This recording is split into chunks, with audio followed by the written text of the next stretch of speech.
I'll never forget the day Kyle Weatherford filmed my father picking up trash and posted it online for the world to mock. Or the moment he stood at my graduation and told everyone that some families take out the garbage while others run the world. He was right about one thing: we do have different roles to play. 10 years later, I walked into his family's failing company as the restructuring director appointed by their creditors. I didn't break any laws. I didn't need to. I just did my job. And when their empire finally collapsed, when everything his family had built for 3 generations was being sold off piece by piece, Kyle pulled me aside and asked for mercy. I looked him in the eye and said, "You mocked my father for cleaning up other people's messes. I just clean up financial ones." This is the story of how the garbage man's son learned to take out a different kind of trash. I grew up believing that honest work was enough, that if you showed up every day, did your job with dignity, and treated people right, the world would treat you right back. My father taught me that. Darren, my dad, was a garbage collector for the city. He'd been doing it for 23 years when I started high school. He wore the same bright orange vest every morning, drove the same route through town, and came home every evening, smelling like sweat and refuse, and the kind of exhaustion that settles into your bones. But he never complained. Not once. He'd sit at our kitchen table, still in his work pants, and tell me about his day like it was the most important job in the world. "Somebody's got to do it," he'd say, scrubbing his hands at the sink. "Trash doesn't pick itself up. Cities don't run without guys like me." My mother, Monica, worked as a receptionist at a dental office downtown. Between the two of them, they made just enough to keep our small house running. Mortgage payments, utilities, my school supplies, groceries from the discount store where everything came in, bulk packaging. We weren't poor exactly, we weren't rich either. We existed in that middle space where you never went hungry, but you also never forgot what things cost. I remember being 12 years old, standing in the garage watching my dad maintain the push mower we'd had since before I was born. He was replacing a belt, his hands black with grease, and I asked him why he didn't just buy a new one. He looked at me like I'd suggested burning money in the backyard. "This one works fine," he said. "You don't throw away something just because it's old or dirty. You fix it, you take care of it." That's what men do. I believed him. I believed in hard work, in showing up, in earning your place through effort and consistency. I believed that people respected you for who you were, not what you had. I believed that until I was 15 years old. That's when I met Kyle Weatherford. Riverside High School sat on the east side of town, a sprawling campus of brick buildings and freshly painted bleachers that served about 2,000 students from 9th through 12th grade. It was the only public high school in our district, which meant everyone went there. Rich kids, poor kids, everyone in between. But the social hierarchy was clear from day one. The building itself told you everything you needed to know about power. The main entrance had marble floors that had been donated by some wealthy alumni family in the 80s. The science wing had been renovated 2 years before I arrived, funded by a grant from a tech company whose CEO had graduated from Riverside in the 90s. The athletic complex, the crown jewel of the campus, had artificial turf, a state-of-the-art weight room, and a scoreboard that could display instant replays. All of it paid for by families like the Weatherfords. Grant Weatherford's name was on a plaque in the main lobby, recognizing his generous contribution to student athletics. Cassandra Weatherford served on the school board and organized fundraisers for the arts program. When the theater department needed new lighting equipment, she wrote a check. When the debate team needed to travel to a national competition, she made a phone call and sponsors appeared. Their son, Kyle, was a junior when I was a freshman. I first saw him during orientation week, standing in the hallway outside the main office with a group of other upperclassmen. He was tall, probably 6'1" or 6'2", with the kind of athletic build that came from expensive gym memberships and personal trainers. His hair was perfectly styled. His clothes looked like they'd come straight from a catalog. He wore a watch that probably cost more than my dad made in a month. But it wasn't the money that made him stand out. It was the confidence. He moved through the hallways like he owned them. Teachers smiled when they saw him. Other students stepped aside to let him pass. When he spoke, people listened. I was nobody. I was the kid who brought lunch from home in a reusable container because cafeteria food cost $4 a day, and that added up to $80 a month. And $80 was the difference between my parents making the mortgage payment on time or having to choose what bill to delay. I was the kid who wore the same rotation of 5 shirts and 2 pairs of jeans all year because that's what fit in the budget after school supplies and soccer fees. I was the kid who took the bus because my parents only had one car and my dad needed it to get to work at 4:30 in the morning. I didn't stand out. I kept my head down, did my homework, played JV soccer in the fall because the equipment was provided, and I was fast enough to make the team. I had friends, sort of. There was Austin Bradford, a quiet kid who sat next to me in algebra and sometimes let me copy his notes when I zoned out during Mr. Lawson's lectures about polynomial equations.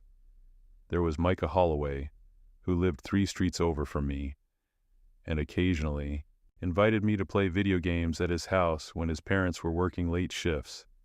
But I wasn't popular. I wasn't invited to the parties that happened every weekend in the big houses on the hill. I wasn't part of the crowd that went to the movies on Friday nights or hung out at the coffee shop downtown after school. I wasn't dating anyone, wasn't particularly good at anything, wasn't remarkable in any way. And that was fine. I told myself it was fine. My plan was simple: keep my grades up, stay out of trouble, get into a decent state university, and study something practical that would lead to a stable job. Maybe accounting, maybe engineering. Something where the path was clear and the outcome was predictable. I wanted security. I wanted to know that I'd never have to worry about money the way my parents did. I wanted to wake up in the morning and not calculate whether I could afford to buy lunch or if I should pack something from home. I wanted to not feel a spike of anxiety every time my mom mentioned that the car was making a strange noise or the water heater was acting up. That was the extent of my ambition when I was 14. Don't be poor, until the spring of my sophomore year, when everything changed. It started on a Tuesday in late March. I was walking home from soccer practice. We'd finished early because Coach Rutherford had a dentist appointment and couldn't stay for the full 2 hours. I'd missed the late bus by about 3 minutes. I'd seen it pulling away from the curb as I jogged out of the locker room, my hair still damp from the shower. So I was walking, 2 miles from the school to my neighborhood. Not a big deal. I'd done it before. It was one of those perfect spring afternoons where the weather finally starts to turn, and you can smell summer coming. The air was warm, but not hot. Trees were budding. Somebody was mowing their lawn a few streets over, and the smell of cut grass mixed with the faint sweetness of something blooming in somebody's front yard. I had my headphones in, listening to a playlist I'd made from songs I'd downloaded from YouTube, using a sketchy converter website because I didn't have money for Spotify Premium. My backpack was slung over one shoulder. My cleats were tied to the outside strap, still caked with mud from practice. I wasn't paying attention to anything except the music and the rhythm of my footsteps on the sidewalk. That's when I heard the car. It slowed down beside me, engine purring smooth and quiet. Not the rough rattle of my mom's 10-year-old Honda Civic, but something expensive and well-maintained. I glanced over. Black Audi A4, tinted windows, completely spotless, like it had just been detailed. The passenger window rolled down, and I saw Kyle Weatherford behind the wheel. "Hey," he called out. I pulled out one earbud. "Yeah? You need a ride?" I hesitated. We'd never spoken before. I knew who he was, everyone knew who he was, but we'd never had a conversation. We didn't exactly run in the same circles. He was a junior, I was a sophomore. He was popular, I was invisible. "I'm good," I said. "It's not far." "Come on, man, get in. I'm heading that way anyway." I don't know why I did it. Maybe I was tired. Maybe I didn't want to walk 2 miles in the heat. Maybe some part of me was curious about what the inside of a car like that looked like. Maybe some part of me wanted to believe that the gap between us wasn't as wide as it seemed, that someone like Kyle Weatherford might genuinely be offering a ride out of simple human decency. I opened the passenger door and slid into the leather seat. The car smelled new. That specific scent of expensive materials and careful maintenance. Leather conditioner, air freshener, something subtle and clean. The dashboard glowed with soft blue lights. There was a Starbucks cup in the center console, still half full, condensation forming on the plastic dome lid. The sound system was playing something I didn't recognize, bass thumping low and clean through speakers that probably cost more than my entire stereo system at home. "You live over on Maple, right?" Kyle said, pulling back onto the road. "Yeah, how'd you know?" "I've seen you around. You're on the soccer team?" "JV? That's cool. You any good?" "I'm okay." We drove in silence for a minute. I stared out the window, watching familiar streets roll past, trying to think of something to say, but coming up blank. My mind was racing. Why was Kyle Weatherford giving me a ride? Was this some kind of setup? Was I about to be the subject of some joke I didn't understand yet? Then he said, "Your dad works for the city, right?" My stomach tightened. "Yeah." "What's he do?" I could have lied. I could have said he worked in sanitation management, or waste services, or public works, or some other euphemism that sounded more impressive than what it actually was. But I'd been raised to be honest. My father had drilled into me from an early age that lying about who you were or where you came from was the worst kind of weakness. Never be ashamed of honest work, he'd told me more times than I could count. So I told the truth. "He's a garbage collector," I said. Kyle nodded slowly, like he was processing this information. His expression didn't change. He didn't laugh. He didn't make a face. He just nodded. "That's cool," he said. "Somebody's got to do it, right?" "Yeah. My dad always says the sanitation workers are some of the most important people in the city. Says cities would fall apart in a week without them." I felt myself relax slightly. "Yeah, that's what my dad says too." "How long's he been doing it?" "Like 23 years. "Damn, that's commitment." We pulled onto my street. I pointed out my house, the small ranch with the chain-link fence and the carport instead of a garage, the lawn that needed mowing, the mailbox that was starting to lean slightly to one side. Kyle stopped at the curb. I grabbed my backpack and opened the door. "Thanks for the ride." "No problem, man. Anytime." I shut the door and walked up the driveway, feeling like something had just happened that I didn't fully understand. Kyle Weatherford had given me a ride home. He'd asked about my dad. He'd been friendly. Maybe I'd been wrong about him. Maybe the social hierarchy wasn't as rigid as I thought. Maybe people like Kyle didn't actually care about people like me one way or another.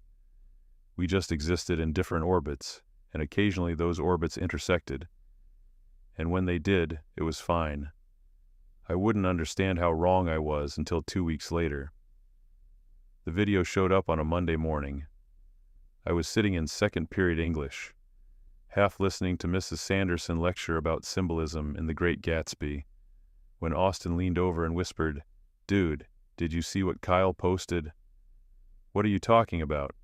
He pulled out his phone, angled it so Mrs. Sanderson wouldn't see, and showed me. It was an Instagram post from Kyle's account, uploaded the night before around 10 p.m. It already had 347 likes and 52 comments. The video was 15 seconds long. It showed my father. He was standing on the running board of the garbage truck, one hand gripping the handlebar mounted on the side, the other reaching for a trash can at the curb. His orange safety vest was bright against the gray morning light. His face was visible, tired, focused, completely unaware he was being filmed. The truck rolled forward. My dad jumped down, grabbed another can, dumped it into the back of the compactor, and moved on to the next house. The video had been shot from a car, probably Kyle's Audi, based on the angle and the fact that I could hear the faint hum of an engine in the background. The caption read, "Early morning grind. Some people really do the dirty work. Respect to the guys keeping our streets clean. Hashtag blue collar, hashtag real life, hashtag respect." On the surface, it looked like a tribute. Like Kyle was honoring working class people, like he was acknowledging the labor that most people took for granted. But the comments told a different story. "Bro, why are you filming garbage men, LMAO? Is this your hood? Respect the hustle, I guess. This is so random, haha. Damn, I would literally die if this was my dad. Not the trash man. Why is this oddly sad?" I felt my face go hot. My hands started shaking. I stared at the screen, reading comment after comment, watching strangers make jokes about my father. Austin was watching me carefully. "That's your dad, right?" "Yeah." "Did you know Kyle was filming this?" "No." "Dude, it's kind of weird, right?" I didn't answer. I was staring at the video, watching my father work, watching people I'd never met reduce his life to a punchline. The worst part was that Kyle had tagged the location. Not just the town, the specific neighborhood. My neighborhood. Close enough that if someone wanted to figure out which street, which house, they probably could. By third period, more people had seen it. I walked into pre-calc and heard someone whisper, "That's him." By lunch, everyone knew. I spent lunch in the library that day. I sat in the back corner behind the stacks where nobody ever went except people who were genuinely trying to study or people who were trying to hide. I pulled out my phone and looked at the video again. The view count had gone up. Now it was at 837. The comments had multiplied. "Kyle's documenting the working class now? This gives me anxiety for some reason. Imagine your whole life is just picking up other people's trash. I bet this guy has seen some crazy stuff in people's garbage. Bro, this is low-key depressing." Someone had even screen recorded the video and posted it on Twitter with the caption, "Rich kid discovers blue-collar workers exist." I felt sick. I wanted to text my dad and warn him, but what would I even say? "Hey, someone filmed you at work and posted it online, and now strangers are making fun of you?" What would that accomplish except making him feel bad?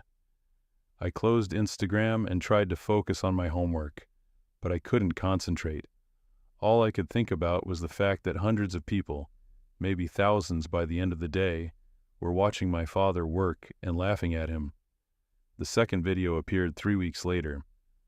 By then, I'd almost convinced myself that the first one had been a fluke, that Kyle had just been driving through my neighborhood, seen my dad working, and made a spontaneous decision to film something for his Instagram without really thinking about the implications. But the second video proved that wrong. This one was more deliberate. It was shot from Kyle's car again. I recognized the interior, the angle through the driver's side window. The camera followed the garbage truck as it made its rounds through a different neighborhood, one of the nicer subdivisions on the north end of town. My dad was visible in the background, lifting heavy bags into the back of the truck alongside his coworker, a guy named Spencer who'd worked with him for over a decade. The video was set to music this time, something upbeat and ironic, the kind of song you'd use for a joke or a meme. I didn't recognize the artist, but the chorus had something about working for the weekend, and the contrast between the cheerful music and the footage of two middle-aged men doing hard physical labor in the heat was clearly intentional. The caption, "Hometown Heroes, mad respect for the guys keeping it clean," These guys are out here every week, rain or shine. Hashtag service workers. Hashtag community. Hashtag respect. More comments. Why is Kyle obsessed with trash men? This is so random, bro. Kyle woke up and chose documentary filmmaker. Low-key sad, though. Is he making a series or something, lol? The music is killing me. I showed Austin between classes. He's definitely doing this on purpose, Austin said. You think? Dude, yeah. Nobody films garbage men twice by accident. He knows that's your dad. He's messing with you. But why? What did I do to him? Austin shrugged. Maybe he thinks it's funny. Maybe he's just bored. Rich kids do weird shit sometimes. Should I say something?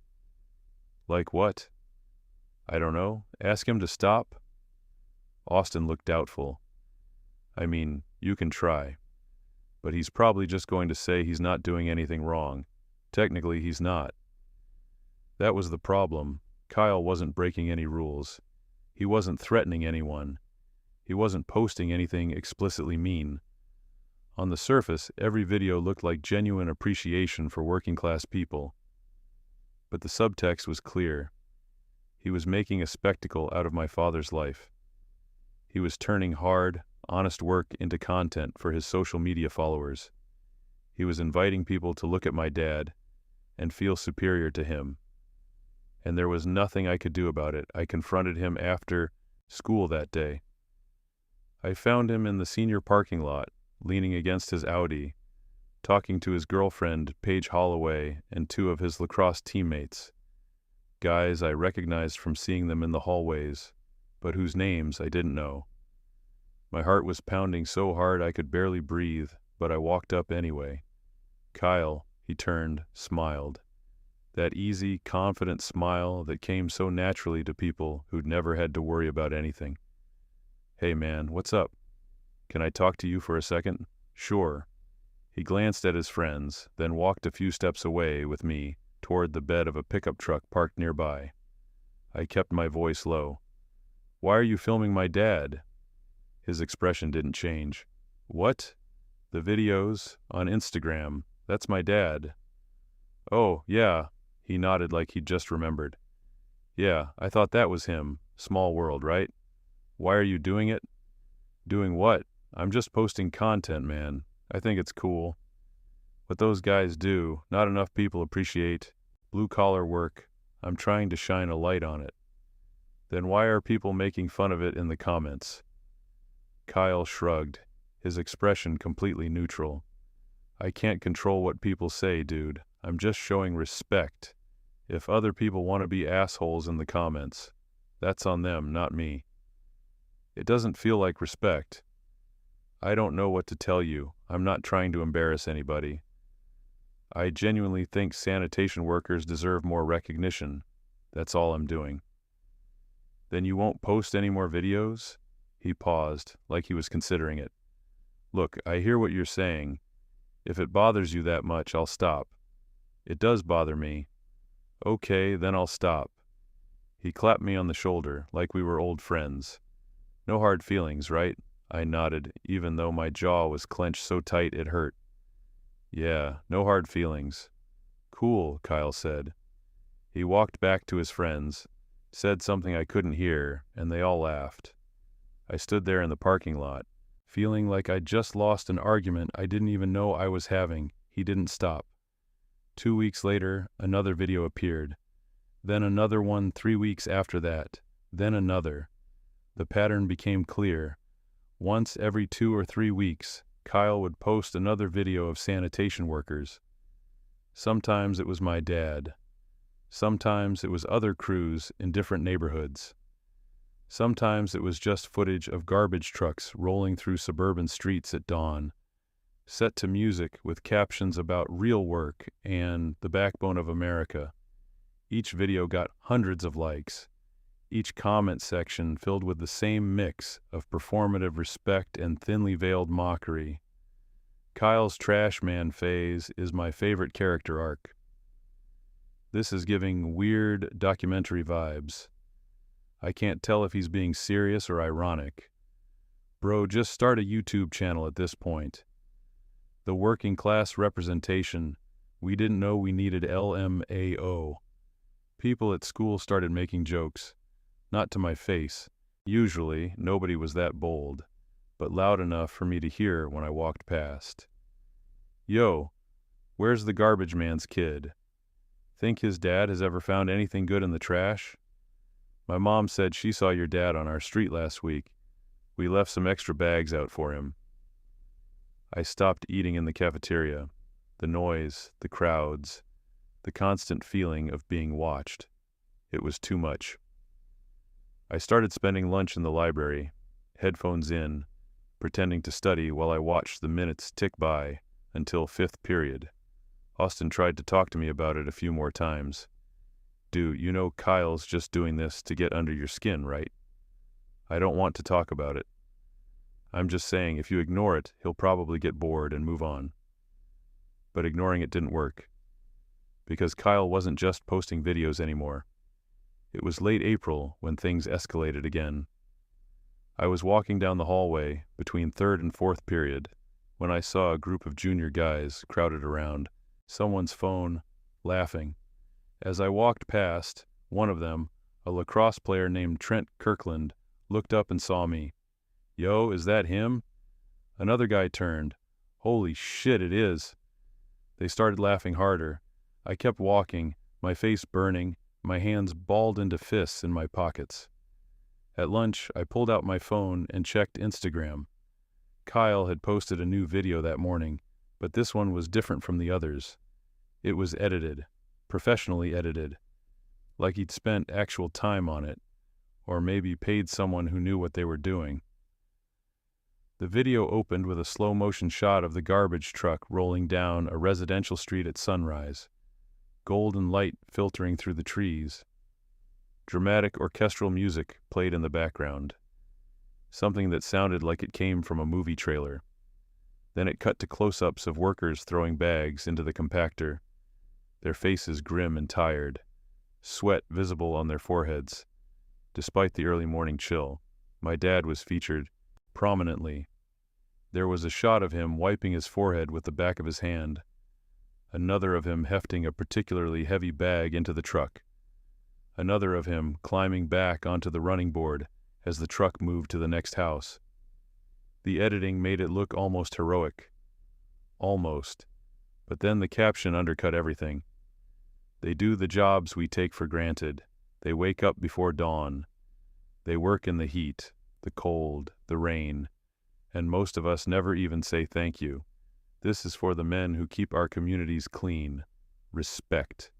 Hashtag gratitude, hashtag service workers, hashtag know your place. The hashtag hit me like a punch in the stomach. Hashtag know your place. The comments were worse than ever. Know your place. Bro, that hashtag is insane. Kyle is unhinged LM foul. This is low-key savage, I'm crying. Respect the trash men, but also know your place, I'm dead. The editing plus that hashtag equals chef's kiss. This man really said know your place with his whole chest. I sat in the library, bathroom stall, staring at the screen, my hands shaking so badly I almost dropped my phone. Know your place. That phrase echoed in my head for days. Know your place. Like my father's work meant he was less than other people. Like the job he'd done for 23 years to feed his family and keep a roof over our heads meant he deserved to be looked down on. Like I deserved to be looked down on. I didn't tell my parents. What would I even say? How would I explain that some rich kid at school was systematically humiliating our family for entertainment? That hundreds of people were watching videos of my dad and laughing? I couldn't, so I carried it alone. That night, I lay in bed, staring at the ceiling, unable to sleep. My room was small, barely big enough for a twin bed, a desk, and a dresser. The walls were still painted the same light blue they'd been since I was 7. There were old posters on the walls from middle school, bands I didn't listen to anymore, movies I'd outgrown. I could hear my parents in the living room. The TV was on, some crime procedural my mom liked to watch before bed. I could hear my dad's occasional comment, my mom's soft laugh. They had no idea what was happening. They went to work every day, came home tired, ate dinner at the same table we'd had for 15 years, and went to bed believing that hard work and decency were enough. And maybe they were enough for them, but they weren't enough for me, because I understood something they didn't. The world didn't reward hard work. It rewarded power. It rewarded money. It rewarded the ability to control narratives and shape perceptions. Kyle Weatherford had power. His family had money. He could film my father, post it for the world to see, and face no consequences because technically he wasn't doing anything wrong. And I had nothing, no money, no power, no way to fight back, just shame and anger. So much anger I thought it might burn a hole through my chest. I tried talking to my parents about it one night in early May. We were eating dinner, spaghetti with jarred sauce, garlic bread from the grocery store bakery, salad from a bag. The same meal we ate probably once a week because it was cheap and filled you up. I mentioned, as casually as I could, that some kids at school had been making comments about my dad's job. My mom put down her fork immediately. What kind of comments? Just stupid stuff. It's not a big deal. My dad looked at me across the table, his expression unreadable. What happened? I didn't know how to explain it without making it worse, without making them feel like they'd somehow failed me, without making my dad feel ashamed of work he'd done with dignity for over 2 decades. There's this guy at school, I said slowly. He's been posting videos of you working. People are making fun of it. The silence that followed felt heavy. My dad set down his fork. Let me see. I pulled out my phone and showed him the latest post, the one with the dramatic editing and the hashtag #KnowYourPlace. Hashtag. He watched the whole video in silence. Then he scrolled through the comments, his face completely neutral. When he finished, he handed the phone back to me. People are always going to talk, he said. That's just how it is. But it's not fair. Fair doesn't matter. What matters is doing your job and not letting other people's opinions change who you are. My mom reached across the table and squeezed my hand. Her palm was warm and slightly rough from years of work. Honey, I know it's hard, but your father has dealt with this his whole life. People look down on sanitation workers. They always have. The best thing you can do is hold your head up and keep moving forward. But what if it doesn't stop? My dad leaned back in his chair, and I saw something in his eyes I'd never seen before. Not quite sadness, but something close to it. Resignation, maybe. Then it doesn't stop, he said quietly. But you don't let it control you. You don't give them that power. I wanted to believe him. I wanted to be strong enough to ignore the videos, the comments, the jokes in the hallways, but I wasn't. Because the truth was, it did control me. Every time I walked into school, I wondered if someone had seen the latest video. Every time I heard laughter in the hallway, I wondered if they were laughing at me. Every time I saw Kyle Weatherford's black Audi in the parking lot, I felt a spike of anger so intense it made my hands shake. I couldn't ignore it, and I couldn't make it stop, so I did the only thing I could do. I started planning. The breaking point came in early May, during a Monday morning in U.S. history. Mr. Chandler, our teacher, announced that we'd be doing a partner project on post-World War II economic development in America. We were supposed to research the economic boom, analyze its causes and consequences, and present our findings to the class. I'm going to assign partners, he said, pulling a list of names from his desk. I want you working with people outside your normal friend groups. This is an opportunity to collaborate with someone you might not usually interact with. He started reading pairs. I barely paid attention until I heard my name. And our last pair is Kyle Weatherford and...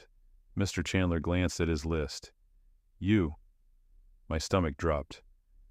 Kyle, sitting 3 rows over, turned and gave me a thumbs up and that same easy smile. After class, he caught up with me in the hallway. Looks like we're partners, he said. Yeah. We should probably meet outside of class to work on this. You free this weekend? I guess. Cool. Why don't you come to my house Saturday? My dad has a ton of books on economics and business history. Plus, we have a sick setup in the media room. We can knock this out in like 2 hours. I wanted to say no. I wanted to request a different partner, to tell Mr. Chandler that I couldn't work with Kyle, that there was history between us, but I didn't. Because what would I say? That Kyle had been posting videos of my dad online? That wasn't against school rules? That people were making fun of me? Mr. Chandler would probably just tell me to ignore it, so I agreed. Okay, I said. Saturday. Kyle smiled. Great, I'll text you the address. The Weatherford house was even more impressive in person than I'd imagined. I took the bus to the edge of their neighborhood on Saturday morning, then walked the last quarter mile up the winding hillside road. The houses got bigger with every block, sprawling estates set back from the street, hidden behind gates and hedges and stone walls that seemed designed to communicate one simple message: you don't belong here. Kyle's house sat at the very top of the hill, a modern mansion of glass and steel and natural stone. The driveway was long and curved, lined with perfectly manicured trees that looked like they'd been planted by a professional landscaping company. The grass was so green and uniform it looked fake. There were 3 cars parked in front of the 4-car garage, a silver Mercedes SUV, a dark blue Porsche 911, and Kyle's black Audi. I stood at the end of the driveway for a moment, just staring. This was where Kyle lived. This was normal for him. I walked up to the front door, massive, made of dark wood with frosted glass panels, and rang the bell. I could hear it chime inside, a soft melodic sound that probably cost more than our doorbell. Kyle answered after a few seconds, wearing expensive-looking athletic shorts and a lacrosse tournament t-shirt that was deliberately faded and worn in a way that probably cost extra. Hey man, come in. I stepped inside. The foyer alone was bigger than my living room. High ceilings, polished hardwood floors, a chandelier hanging overhead that looked like something from a hotel lobby. There was modern art on the walls, abstract paintings that I didn't understand, but that probably cost thousands of dollars.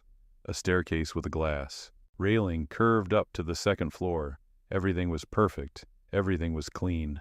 Everything looked like it had been staged for a magazine shoot. You want something to drink? Kyle asked, leading me deeper into the house. We've got pretty much everything. Coke, Sprite, juice, sparkling water, whatever. I'm good. Cool. Let's go to the media room. He led me through a kitchen that was easily 3 times the size of mine. Marble countertops, stainless steel appliances that looked like they'd never been used. A refrigerator with a glass door so you could see inside without opening it. An island in the center with bar stools that matched the color scheme perfectly. We passed a living room with furniture that looked too nice to actually sit on. White couches, glass coffee table, more abstract art. Down a hallway and into what Kyle called the media room. It was a home theater, tiered seating with leather recliners, a massive projection screen, surround sound speakers mounted in the walls and ceiling. There was a gaming console, a VR setup, and shelves lined with hundreds of DVDs, Blu-rays, and video games, all organized alphabetically. Pretty sick, right? Kyle said. That casual pride in his voice that came from never having to think about what things cost. Yeah, I said, because what else was there to say? We sat down at a table in the back of the room.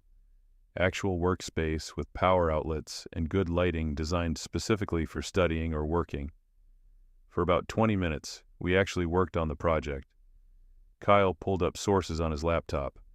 Academic articles, historical databases, digital archives that required expensive subscriptions his family obviously had access to. I took notes. We outlined the main points we needed to cover: the GI Bill, suburban expansion, the growth of consumer culture, the role of government spending. It was almost normal. Almost. Then Kyle's phone buzzed on the table. He glanced at it and smiled. "Hold on, I gotta show you something." He picked up the phone, pulled up Instagram, and turned the screen toward me. It was a new video, posted that morning, maybe an hour before I'd arrived. It showed my dad from a different angle than the previous videos. Shot from above, probably from a second-story window or a balcony, my dad was emptying a trash can into the back of the truck, his movements slow and methodical, the same routine he'd performed thousands of times. The caption, "Morning routine, same time, same place, every week. Consistency is key. 100% hashtag work ethic, hashtag dedication." Kyle was watching my face. "You see this one?" he asked. My throat felt tight. "Yeah, you're mad, aren't you? Why do you keep doing this?" He leaned back in his chair, that smile still on his face. "Because it's true. Your dad does the same thing every day. He follows the same route. He picks up the same trash from the same houses. That's his life, and I think that's worth documenting. You're making fun of him." "I'm not making fun of anybody. I'm just showing reality. There's nothing wrong with what your dad does.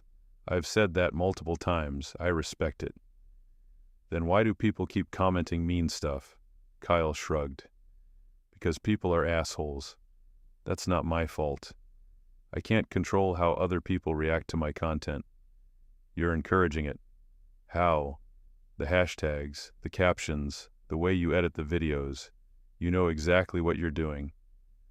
He stared at me for a long moment, and I saw something shift in his expression. The smile faded. His eyes got colder, harder. "You know what your problem is?" he said quietly. "What?" "You're ashamed." "What?" "You're ashamed of your dad. That's why this bothers you so much. If you were actually proud of him, if you actually believed that his work mattered, you wouldn't care what I posted. You wouldn't care what people said in the comments." "That's not true." "It is, though. Deep down, you're embarrassed. You wish he had a different job. You wish he was like my dad, running a successful business, making real money, driving a nice car, living in a house like this. You wish you were me." My hands clenched into fists. "I don't wish I was you." "Really?" Kyle gestured around the room, at the house, at everything his family had. "Because it seems like you do. And honestly, I don't blame you. I mean, look around. This is what success looks like. This is what happens when you build something real, when you create value, when you understand how the world actually works." He leaned forward, his voice dropping. "Your dad? He picks up trash. That's it. That's his entire contribution to society. He doesn't build anything. He doesn't create anything. He just cleans up after other people. And that's fine. Somebody has to do it. But let's not pretend it's the same as what my family does. Let's not pretend that picking up garbage is equivalent to running a multi-state business empire." I stood up. "I'm leaving. We're not done with the project. I don't care. Mr. Chandler's going to be pissed if we don't turn this in." "Then you do it yourself. Come on, man, don't be like that." I grabbed my backpack from the floor next to my chair. "Don't ever film my dad again." Kyle laughed. "Or what? What are you going to do?" I didn't answer. I walked out of the media room, through that perfect house with its perfect furniture and its perfect art, and out the front door. I walked the entire way home, 2.5 miles. Down the winding hillside road, through neighborhoods that got progressively less expensive, until I reached my street with its modest houses and chain-link fences. My face was burning the entire walk, not from exertion, from anger, from humiliation, and from shame. Because Kyle had been right about one thing. I was ashamed. Not of my father's work, not of who he was or what he did, but of the fact that I was powerless to defend him, that I couldn't make Kyle stop, that I couldn't fight back without looking weak, without proving that the garbage man's son didn't belong in the same world as people like the Weatherfords. That shame ate at me for the rest of the year. I barely passed U.S. history. Mr. Chandler gave us both a D on the project after I refused to work with Kyle anymore. I told the teacher I wanted to do my own separate assignment, and he reluctantly agreed, but he wasn't happy about it. He gave me a lower grade because I turned it in a week late and because, in his words, this assignment was designed to teach you how to collaborate with people you might not naturally get along with. Kyle, of course, acted like nothing had happened. He kept posting videos, not as frequently, maybe once a month instead of once every few weeks, but enough to keep the joke alive. My dad continued to be featured prominently. The comments kept coming, and I kept withdrawing. My grades slipped in my other classes too. Not dramatically. I went from mostly A's and B's to mostly B's and C's, but enough that my teachers noticed. Mrs. Palmer, my English teacher, asked me to stay after class one day. "Is everything okay?" she asked. "Your essay quality has dropped significantly this semester." "I'm fine." "You don't seem fine. Is something going on at home?" "No." She studied me for a moment. "If you need to talk to someone, a counselor, the school psychologist, that's available to you." "I'm fine," I said again. I stopped going to soccer practice. Coach Rutherford called my house and left a message asking why I wasn't showing up. I ignored it. I spent most of my time alone, headphones in, music loud enough to drown out my thoughts. I walked through the hallways at school, looking at the ground, avoiding eye contact with everyone. Austin tried to check in a few times, but I pushed him away. "Dude, are you okay? You're acting weird." "I'm fine. You don't seem fine. You seem like, I don't know, depressed or something." "I'm not depressed, I'm just tired." "Of what?" "Everything." He didn't know what to say to that. Micah stopped inviting me to his house. I don't think he meant it as a rejection. I think he just got the message that I didn't want to hang out anymore. My parents noticed the change, but didn't know how to address it. My mom would ask gentle questions at dinner. "How was school? Are you making friends in your classes? Do you want to talk about anything?" I always said no. My dad tried a different approach. One Saturday in June, he asked if I wanted to help him in the garage. We were going to change the oil in the car together, like we'd done a dozen times before. We worked in silence for a while. Him underneath the car, me handing him tools when he asked. Finally, he slid out from under the car and looked at me. "You know, when I was your age, I had a teacher who told me I'd never amount to anything." I didn't say anything. "Mrs. Kendall, 10th grade English. She said people like me, people from my neighborhood, people from families like mine, we were destined to end up in jobs like sanitation or construction or manual labor. She said we didn't have the brains or the discipline for anything better." He wiped his hands on a rag, the oil leaving dark smears across the fabric. "And you know what? She was right about the first part. I did end up in sanitation, but she was wrong about the second part. There's nothing wrong with this job. There's nothing shameful about doing honest work, about showing up every day, about providing for your family." He stood up and looked at me directly. "The people who look down on us? They're the ones with the problem, not us. They're the ones who can't see past money and status. They're the ones who measure a man's worth by the car he drives or the house he lives in." "But what if they're winning?" I said quietly. "Winning what?" "Everything. They have money and nice houses, and people respect them, and we don't." My dad was quiet for a long moment. "Respect isn't something you buy," he finally said. "It's something you earn, and you earn it by being a good person, by treating people right, by doing what you say you're going to do. The rest is just noise." I wanted to believe him, but that noise was drowning me. Summer came.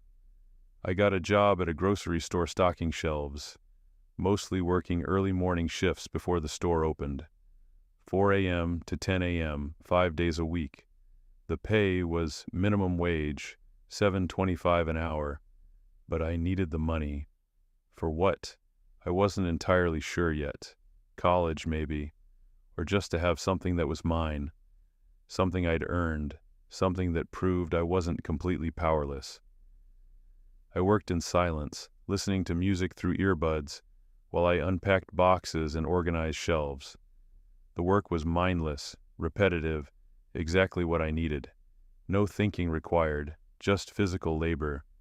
My co-workers were mostly older people, retirees looking for something to do, or middle-aged folks who needed a second job to make ends meet. We didn't talk much. I saved every dollar I could. By the end of summer, I had $1,100 in a savings account I'd opened without telling my parents. It wasn't much, but it was mine. Junior year started in late August. Kyle was gone, graduated and off to college somewhere on the East Coast. Some private university I'd never heard of, but that apparently had an excellent business program and a good lacrosse team. Without him around, the videos stopped. The comments faded. The jokes in the hallways disappeared. It was like the whole thing had never happened, except it had. And I remembered. I kept my head down that year. I took advanced classes, AP English, AP US Government, Honors Chemistry. I studied constantly. I joined the debate team because it looked good on college applications, and because I was getting better at arguing, at presenting facts in a way that demolished opposing viewpoints. I didn't make friends, I didn't go to parties, I didn't date. I worked. I worked at the grocery store.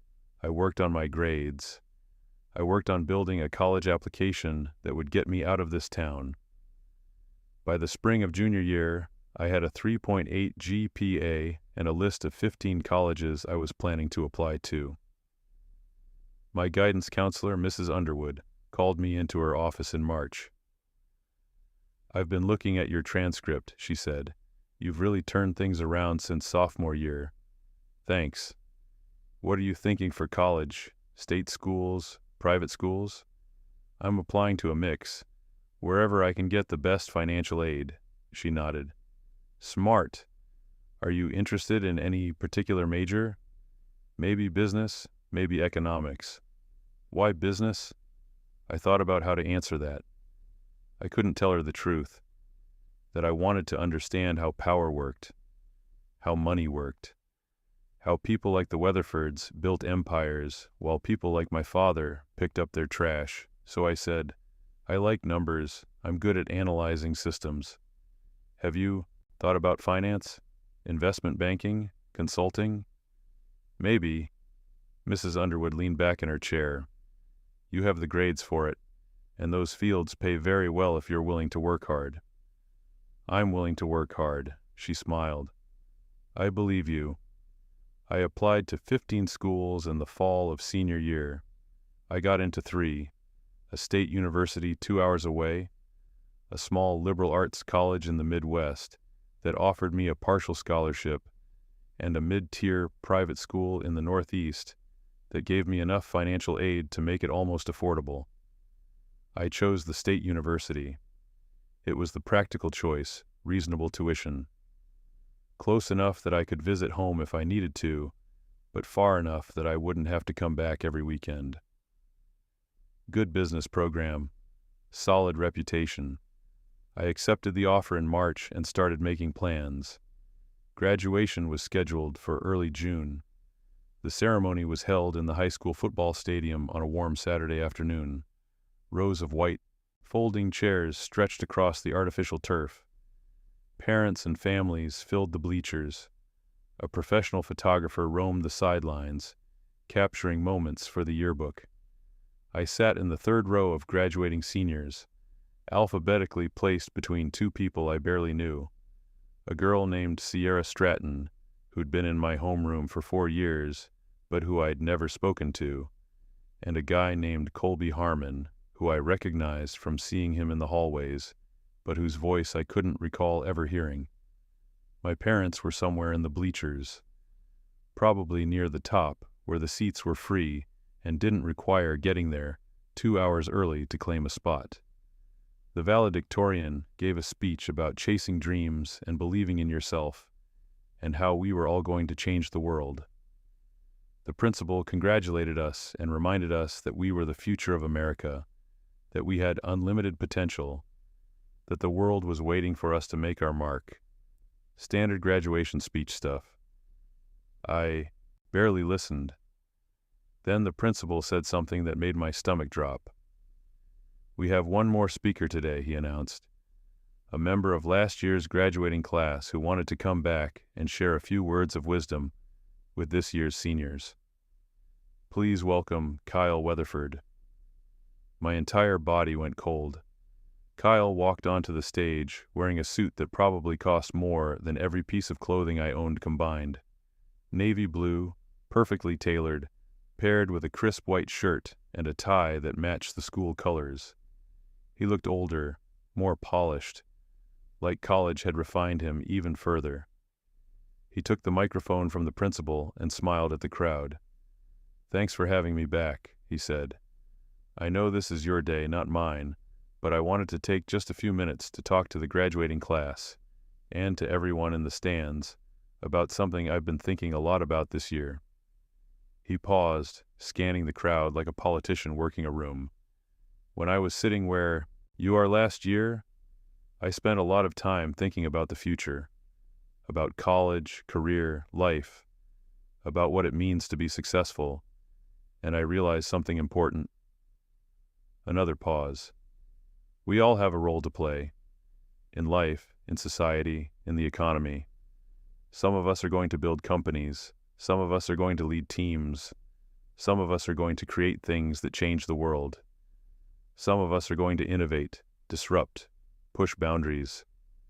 He was walking slowly across the stage now, gesturing as he spoke. "And some of us are going to support those people. Some of us are going to do the work that keeps everything running. The behind-the-scenes work, the unglamorous work, the work that nobody notices until it's not being done." My hands gripped the armrests of my chair so tightly my knuckles turned white. "And that's okay," Kyle continued, his voice carrying across the stadium, "because the world needs all kinds of people. It needs leaders, and it needs followers, it needs visionaries, and it needs people who are willing to take out the trash." A few people in the crowd laughed nervously. Others shifted uncomfortably. Kyle smiled wider. "I'm serious. Think about it. Who keeps our streets clean? Who makes sure our garbage gets picked up every week? Who does the jobs that most of us would never want to do?" He looked directly at where I was sitting. "Those people are important. They deserve our respect. But let's not pretend they're the same as entrepreneurs, as business leaders, as innovators. Because they're not." The stadium was completely silent now. "Some families take out the trash," Kyle said, his voice dropping to something almost conversational. "Others run the world, and both are necessary, but they're not equal. They never have been, and they never will be." He paused one more time, letting that sink in. "So my advice to you, class of 2022, is this. Figure out which one you are. Know your place, do your job, be the best version of what you're capable of being. If you're meant to lead, then lead. If you're meant to follow, then follow. If you're meant to build empires, then build them. If you're meant to empty trash cans," he shrugged, "then do that with pride." He handed the microphone back to the principal and walked off stage, to scattered, confused applause. I sat there frozen, my entire body trembling with rage and humiliation. The principal quickly recovered and transitioned to the diploma ceremony, calling names one by one. I didn't hear my name when it was called. I walked across the stage in a complete fog, shook the principal's hand without making eye contact, and took my diploma without registering any of it. Afterward, in the parking lot, my parents found me. My mom's eyes were wet with tears. She hugged me tight. "We're so proud of you, honey. You did it." My dad put his hand on my shoulder, his grip firm and warm. You did good, son, real good. I couldn't speak, I just nodded, my throat too tight to form words.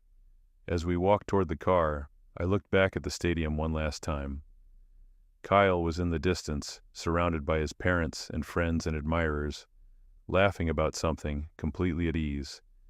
And I made a decision right there in that parking lot, standing between my parents' decade-old Honda Civic and someone else's brand-new SUV. I was leaving this town. I was going to college. I was going to become someone, not to prove Kyle wrong, to make him completely, utterly irrelevant. That summer I worked 2 jobs, the grocery store in the mornings, a restaurant as a busboy in the evenings. I worked 70, sometimes 80 hours a week. I came home exhausted, ate whatever was in the fridge, slept 5 or 6 hours and did it again. I saved every dollar I could. My parents worried. "You're going to burn yourself out before you even get to college," my mom said one night. "I'm fine." "You're not fine. You're working yourself to death. I need the money. We can help with, I don't want your help." That came out harsher than I meant it. My mom's face fell. My dad tried a different approach a few days later. He sat me down on the back porch after dinner, both of us nursing beers. His was real. Mine was allowed because I was 18, and he figured if I was old enough to graduate high school, I was old enough for 1 beer with my father. "You planning to study business in college?" he asked. "Yeah, probably finance or economics." "Why?" "Because that's where the power is." He was quiet for a moment. "Is this about that kid, Kyle?" "No." "You sure?" I didn't answer. My dad took a long drink from his beer. "Look, I get it. You want to prove something. You want to show that you're just as good as people like him. Better even. And there's nothing wrong with that. Ambition is good. But don't let anger be the only thing driving you, because that'll eat you alive. I've seen it happen to people. They spend their whole lives trying to prove something to someone who wronged them 20 years ago, and by the time they realize it, they've built a life they don't even recognize." "I'm not angry." He gave me a look. "Yes, you are, and that's okay. But at some point, you got to decide whether you're building something for yourself or building something to hurt someone else."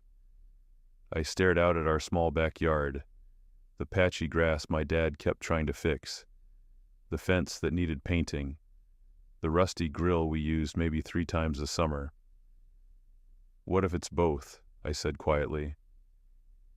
My dad didn't have an answer for that. I left for college in late August. My parents drove me the 2 hours to campus in their car, the trunk and back seat packed with everything I owned: clothes, bedding, a small desk lamp, school supplies, a laptop I'd saved up for all summer. The university was massive. Sprawling red brick buildings connected by tree-lined walkways, 30,000 students from across the state and beyond, dorms that looked like small apartment buildings, dining halls that could seat hundreds. It was overwhelming, but it was also freeing, because nobody here knew who I was.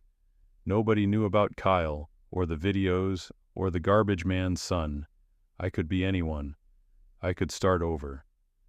My parents helped me move into my dorm room, a small double I was sharing with a roommate I hadn't met yet. We carried boxes up 3 flights of stairs because the elevator was broken. My mom made my bed with sheets she'd bought on sale. My dad helped me set up my desk. When everything was unpacked, we stood awkwardly in the small room. "You're going to do great here," my mom said, her voice thick. "Thanks, Mom." My dad pulled me into a hug. "Make us proud." "I will." They left. I stood in that empty dorm room, surrounded by my meager possessions, and felt something shift inside me. This was it. This was my chance. I wasn't going to waste it. I threw myself into my classes from day one. I declared a major in finance. I took courses in accounting, corporate finance, financial analysis, business law. I studied constantly, evenings in the library, weekends in my dorm room, Every spare moment dedicated to understanding how money moved, how businesses worked, how wealth was created and destroyed. I made a few friends, other serious students who spent more time studying than partying. We formed study groups, grabbed cheap food at the dining hall between classes, occasionally went to campus events when we needed a break. But I didn't get close to anyone. I didn't let anyone in. I was focused. By the end of freshman year, I had a 3.9 GPA and a summer internship lined up at a regional accounting firm in the city. The internship paid $12 an hour. Minimum wage had gone up by then, and I lived in a sublet apartment with 3 other interns, sleeping on a mattress on the floor because I couldn't afford a bed frame. I spent my days reviewing financial statements, reconciling accounts, learning the basics of corporate accounting. The work was tedious but important. I was learning how to read a balance sheet, how to spot inconsistencies, how to follow money. I saved most of my paycheck, ate cheap food, didn't go out. By the end of summer, I had $3,000 saved. Sophomore year, I took more advanced courses, corporate restructuring, mergers and acquisitions, financial modeling. I joined the business school's finance club and started attending networking events where local professionals came to talk about careers. That's where I first learned about distressed asset management. A guy named Blake Harmon, a mid-level analyst at an investment firm called Stratton and Associates, gave a presentation about buying struggling companies, restructuring them, and either selling them for profit or shutting them down. It's not for everyone, he said. You're basically the Grim Reaper. You show up at a company and everybody knows what it means. Jobs are getting cut, assets are getting sold, people's livelihoods are disappearing. You have to be comfortable with that. Something clicked for me in that moment. I approached him after the presentation. How do you get into that field? I asked. Internship, usually. We bring in a few undergrads every summer to work on analysis and research. Are you hiring? He looked at me, really looked at me, taking in my cheap suit from Target, my worn backpack, the hunger in my eyes. Send me your resume, he said. I did. 2 weeks later, I had an interview. A week after that, I had an offer for a summer internship. The internship at Stratton and Associates changed everything. The firm specialized in corporate turnarounds and distressed asset management. They were hired by creditors, banks, sometimes by the companies themselves when they realized they were circling the drain. My job as an intern was to analyze financial records, identify inefficiencies, and help build restructuring plans. The work was brutal. 80-hour weeks, constant pressure. Every analysis had to be perfect because real money, millions of dollars, was on the line. I loved it. There was something deeply satisfying about taking a broken system and fixing it, about looking at a company that was hemorrhaging money and identifying exactly where the problems were, about being the person who could walk into chaos and bring order. Blake Harmon became my mentor. He pulled me aside one day after I'd finished a complex analysis ahead of schedule. You're good at this, he said. You see things other people miss. You're detail-oriented, but you don't get lost in the details. You understand the big picture. Thanks. You thinking about doing this full-time after graduation? Maybe. You should. There's a lot of money in restructuring, and not a lot of people have the stomach for it. Why not? Blake leaned back in his chair. Because you're making decisions that destroy people's lives. You're recommending layoffs. You're shutting down divisions. You're selling off assets that employees thought would be there forever. You're basically telling people that their years of hard work don't matter because the numbers don't work. He studied me carefully. Most people can't handle that. They get emotional. They start second-guessing themselves. They lose sleep over the human cost. And you don't? Not anymore. You can't if you want to be good at this. You have to be able to separate the numbers from the people. You have to trust that you're doing the right thing financially, even if it's devastating personally. I thought about Kyle Weatherford, about his graduation speech, about the way he'd looked at me like I was less than him. "I can do that," I said. Blake smiled. "Yeah, I think you can." I graduated summa cum laude. My parents drove up for the ceremony. My dad wore the same suit he'd worn to my high school graduation. My mom cried when I walked across the stage to receive my diploma. Afterward, we went to dinner at a mid-priced Italian restaurant near campus. I paid with money from my last internship stipend. I'd been making $22 an hour by then, which felt like a fortune. "We're so proud of you," my mom said, for probably the 100th time that day. "Thanks, Mom." My dad raised his glass of water. "To new beginnings." We clinked glasses, water for them, wine for me, because I was 22 now and could drink legally. "What's next?" my dad asked. "I got a job offer, Stratton and Associates, the restructuring firm I interned with. I start in 3 weeks." "That's the one you've been working toward?" "Yeah." "Good money?" $70,000 a year to start." My dad's eyes widened slightly. 70,000 was more than he and my mom made combined. That's really good, son." "Yeah." My mom squeezed my hand. "Just don't forget where you came from." "I won't," I lied. Because the truth was, I wanted to forget. I wanted to bury every memory of high school, every video, every comment, every moment of shame and powerlessness. I wanted to become someone completely new, and for the next few years, I did exactly that. Stratton and Associates was everything I'd hoped for. I started as a junior analyst, working under Blake and a senior partner named Grant Kendall. My job was to dive deep into failing companies, reviewing financial statements, interviewing employees, analyzing operations, identifying what could be saved and what needed to be cut. The work was relentless. 80-hour weeks were normal. 90-hour weeks weren't uncommon. I lived in my office more than my apartment, but I didn't mind. I was learning, I was building expertise, I was developing a reputation. Within 6 months, I was leading my own analyses.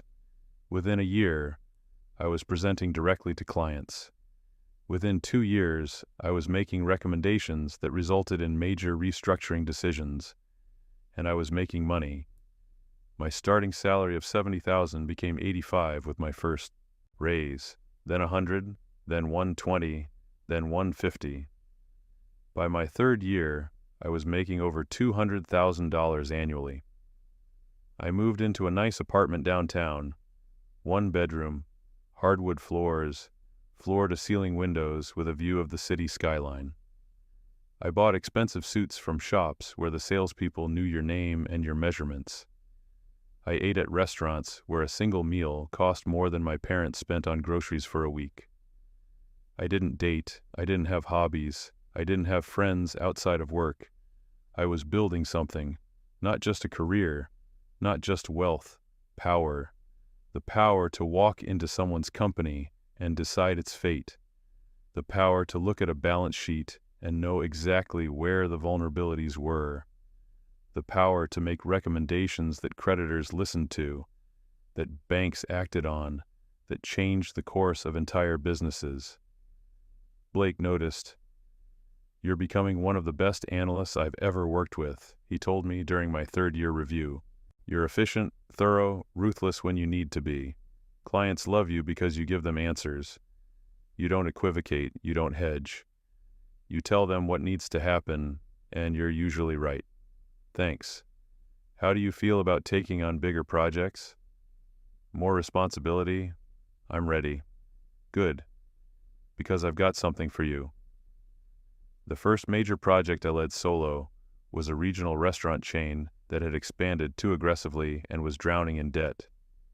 15 locations across 3 states, $40 million in outstanding loans, revenue declining, customer base shrinking.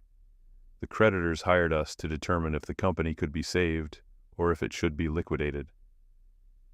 I spent 3 months analyzing everything: financial statements going back 10 years, supplier contracts, real estate leases, employee payroll, customer traffic patterns, marketing expenses. I interviewed the CEO, the CFO, regional managers, kitchen staff, and then I made my recommendation: close 10 locations immediately, renegotiate leases on the remaining 5, cut corporate staff by 60%, sell off excess inventory, restructure debt with better terms. It was brutal, but it was necessary. The creditors accepted my plan. We executed over a 6-month period. 230 people lost their jobs. 10 communities lost restaurants that had been local fixtures for years. But the company survived. The remaining 5 locations stabilized. The creditors recovered most of their investment. I got a bonus of $50,000. I also got a reputation: the analyst who would make the hard calls. Over the next few years, I worked on dozens of restructurings: retail chains, manufacturing companies, tech startups that had burned through their venture capital, healthcare providers, logistics firms. Every project followed the same pattern: walk in, analyze everything, identify what could be saved and what couldn't, make recommendations, execute. I got very good at separating the numbers from the people. I stopped thinking about the employees who would lose their jobs. I stopped imagining the families who would be affected by the closures. I stopped feeling anything except professional satisfaction when a restructuring went smoothly. Blake had been right. You couldn't do this work if you cared too much about the human cost. So I stopped caring. I was 34 when my phone rang one afternoon in late October. Blake's name appeared on the screen. "I've got a project for you," he said without preamble. "What kind?" "Big one. Multi-state dealership group. Luxury cars. They're drowning in debt from reckless expansion, and the family that owns it has been using it as a personal piggy bank. Creditors want an outside restructuring director to take full operational control and figure out what's salvageable. How big? 18 million in debt, maybe 8 million in recoverable assets. It's messy." "Where?" Blake was quiet for a moment. Then he said the name of my hometown. My heart stopped. "The company's called Weatherford Auto Group," Blake continued. "Ever heard of it?" I forced my voice to stay neutral. "Yeah, I grew up there." "Perfect. Local knowledge will be useful. You interested?" I thought about Kyle's face at graduation, his voice saying "know your place," the videos, the comments, the years of humiliation. "Yeah," I said, "I'm interested." "Good. The creditors are paying premium rates for this one. If you handle it right, this could set you up for partner track." "When do I start?" 2 weeks. I'll send you the files." I hung up and stared out my office window at the city below. After all these years, after everything I'd built, I was going home. The files arrived the next morning. I spent the weekend in my apartment, curtains drawn, laptop open, reviewing every document Blake had sent. Financial statements going back 10 years, loan agreements, acquisition records, property deeds, inventory reports, tax returns. The picture that emerged was worse than I'd expected. Weatherford Auto Group had been profitable, modestly, until about 6 years ago. That's when Grant Weatherford had decided to expand aggressively, opening new dealerships in markets where the family name meant nothing. They'd opened a Mercedes dealership in a mid-sized city 3 hours north, then a BMW dealership 2 states over, then a Lexus location in a suburb that already had 2 luxury car dealerships within 10 miles. Each expansion had been financed with high-interest loans, using existing properties and even the family's personal assets as collateral. The bet was simple: increased volume would offset the debt service costs. More locations meant more sales, which meant more revenue, which meant the loans would pay for themselves, except it hadn't worked. The new markets were saturated. The brand recognition that worked in our hometown meant nothing elsewhere. The inventory sat unsold on lots, aging and depreciating while interest accumulated on the loans used to buy it. And instead of pulling back, they doubled down. More loans, more expansion, more risk. To cover the shortfalls, they'd started moving money between accounts, paying one creditor with funds borrowed from another, inflating projected revenues to secure additional financing, using company funds for personal expenses and disguising it as business costs. It wasn't quite fraud, the line was blurry, but it was reckless, desperate, and ultimately unsustainable. Now the bills were coming due, and there wasn't enough cash to pay them. I compiled my preliminary analysis into a report and sent it to Blake Sunday night. His response came 10 minutes later. "Jesus, this is even worse than the creditors thought. When can you be on site?" "Monday. Do it." I flew home on a Tuesday morning in early November. The airport was exactly as I remembered it. Small, 2 terminals, the kind of place where you could get from security to your gate in under 5 minutes. I'd been through it maybe 3 times in my entire life. Once for a family trip to Florida when I was 10, once for a college visit, once for a conference during my first year at Stratton. I rented a car, a basic sedan, nothing flashy, and drove into town. Everything looked smaller than I remembered. The streets I'd walked as a teenager seemed narrower. The buildings seemed older, more worn. The town had that faded quality that a lot of mid-sized American cities had. Once prosperous, now just hanging on, trying to maintain an identity while the world moved on. I drove past my old high school. The brick buildings looked the same.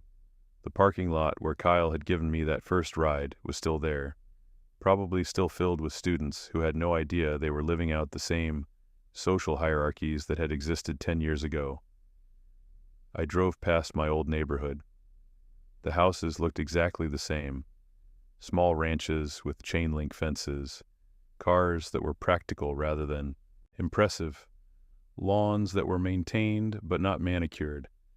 I saw my parents' house, the same pale yellow siding, the same carport, the same fence. I didn't stop. I drove to a hotel on the edge of town and checked in. Extended stay, corporate rate, clean and functional but not luxurious. I'd be here for months, and I didn't want to call attention to myself. The next morning, I drove to Weatherford Auto Group headquarters. The building was exactly what I'd expected. Modern, glass-heavy, designed to project success and stability.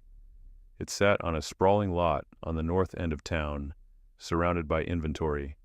Rows of Mercedes, BMWs, Lexuses, all polished and gleaming under the morning sun. A massive sign out front displayed the Weatherford name in letters that must have been 10 feet tall. Inside, the lobby was all marble and leather, expensive furniture, modern art on the walls. A receptionist desk that looked like it had been carved from a single piece of dark wood. A young woman sat behind the desk, mid-20s, professional appearance, nervous smile. "Can I help you?" she asked as I approached. "I'm here to see Grant Weatherford. I'm the restructuring director appointed by the creditors." Her smile faltered.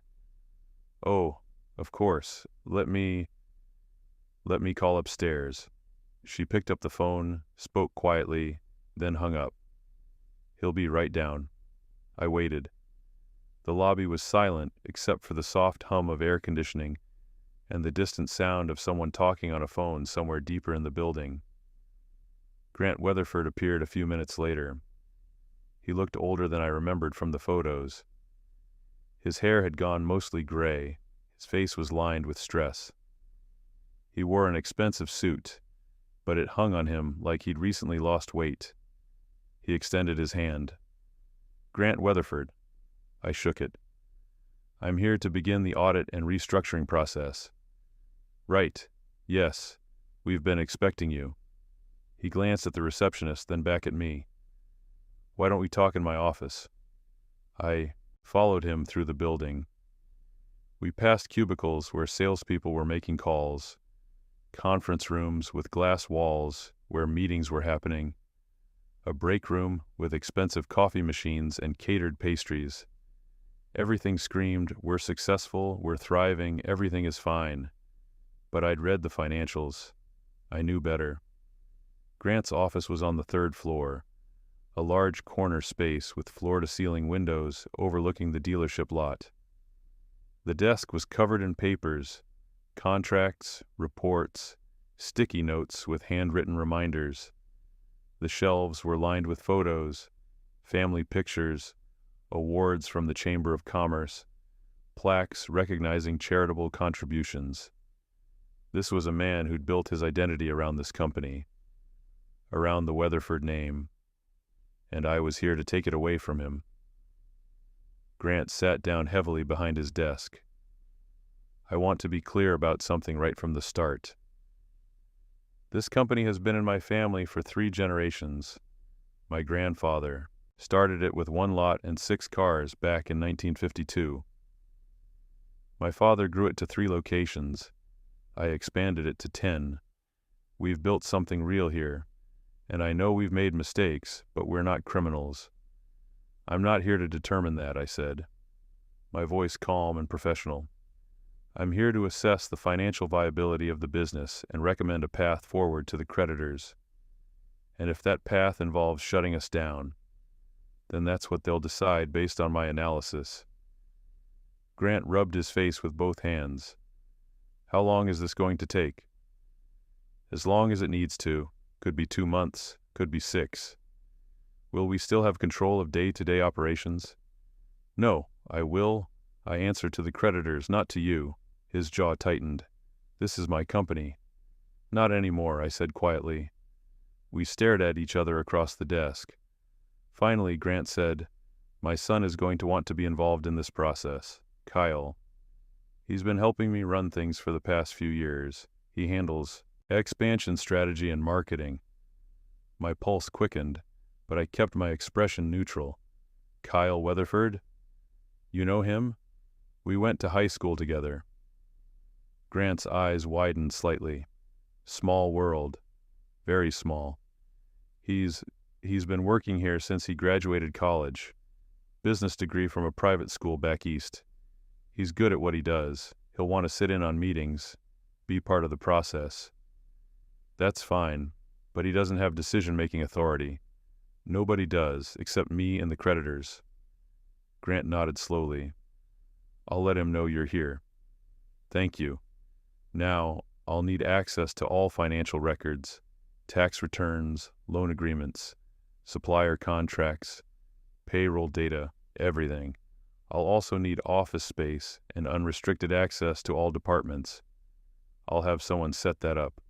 Good. I'd like to start today. They gave me an office on the 2nd floor, a small room that had apparently been used for storage until they'd hastily cleared it out that morning. There was a desk, a chair, a computer, and a filing cabinet. It was perfect. I didn't need luxury. I needed access. Within an hour, I had a team of forensic accountants on conference call, walking them through what I needed analyzed. I'd worked with these people before, specialists who could take years of financial records and identify patterns, inconsistencies, anything that didn't add up.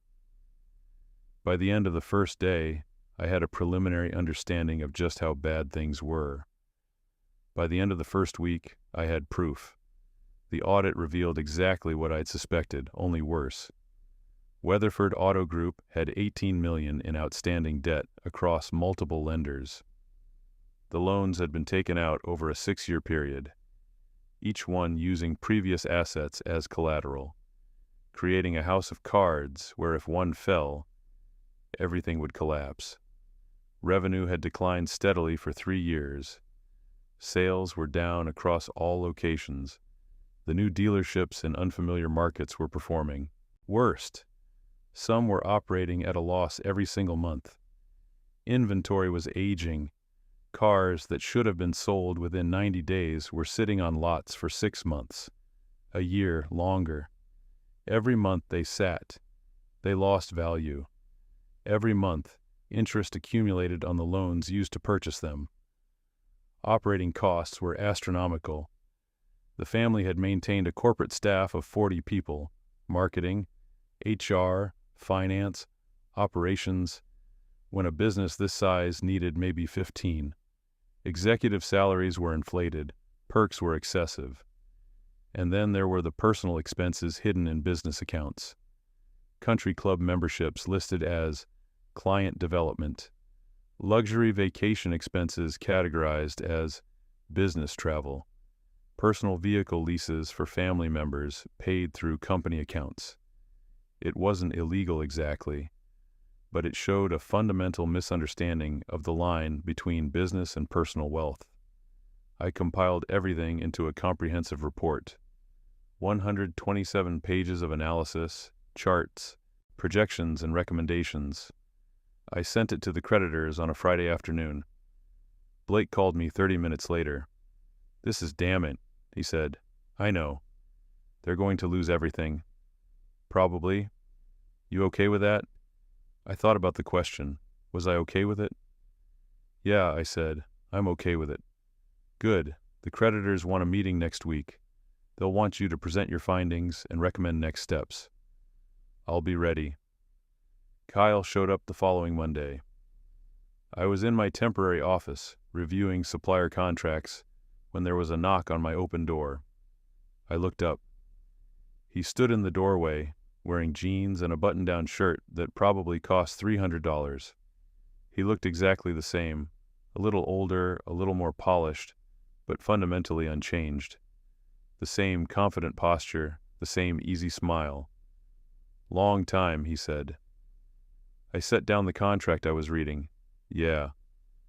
I heard you were the one they brought in. I didn't believe it at first." "Why not?" He shrugged, stepping into the office. "I don't know. I guess I didn't think you'd end up in this world. Finance, restructuring, all this corporate stuff. Things change. Clearly." He looked me up and down, taking in the expensive suit, the leather briefcase, the quiet authority I'd spent a decade building. "You've done well for yourself." "Thanks. My dad says you went to State University, graduated top of your class." "Something like that. And now you're here, tearing apart my family's company." The smile never left his face, but there was an edge to his voice. "I'm here to assess the financial situation and make recommendations," I said evenly. "Nothing more, nothing less." "Right. Assess the situation." Kyle sat down in the chair across from my desk without being invited. "So what's your assessment? Are we fucked?" "I don't discuss my findings until I present them to the creditors." "Come on. We went to high school together. You can give me a heads up." "No, I can't." Kyle leaned back, studying me. "You've changed." "Have I?" "Yeah. You're harder, colder. When I knew you, you were this quiet kid who kept his head down. Now you're the guy who walks into companies and decides their fate. People grow up." "Is that what this is, growing up?" I held his gaze. "What do you want, Kyle?" "I want to know if you're doing this because it's your job or because you're still mad about high school." "It's my job." "You sure about that?" "Completely sure." He stood up. "Well, I hope that's true. Because if you're making decisions based on some personal grudge, that's not going to reflect well on you professionally. I don't make decisions based on personal grudges.